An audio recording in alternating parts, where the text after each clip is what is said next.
acho que você papou agora. Você não papou agora? Por que você tá aqui? Você tá com a barriguinha cheia, ó. Cheia de comidinha natural. Dá licença aqui. Dá licença, meu filho. Tô querendo descansar um pouquinho depois do almoço. Deita aqui no cantinho. Deita aqui, ó, nesse cantinho aqui. Você pode deitar no cantinho? Deita aqui no cantinho. O que é isso aqui? Deita aqui no cantinho aqui, ó.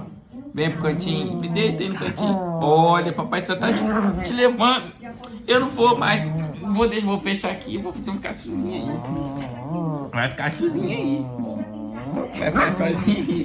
Vai ficar sozinho. Vai ficar sozinho. Eu não quero deitar com você. Olha, esse lençol é fininho. Vai acabar machucando, hein? Vai acabar machucando esse lençol. Vou morder sua patinha. Vou morder sua patinha. Vou morder você. Não quero. Não vou deixar você ficar aqui embaixo da cobertinha comigo. Não vou deixar você ficar na cobertinha comigo. Você quer ficar na cobertinha comigo? Então tá bom. Seja meu amiguinho. Vem, vem, vem.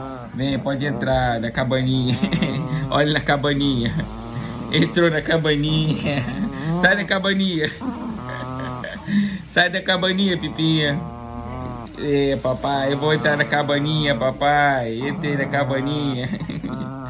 Eu vou deixar você ficar na cabaninha então, tá bom? Ponto.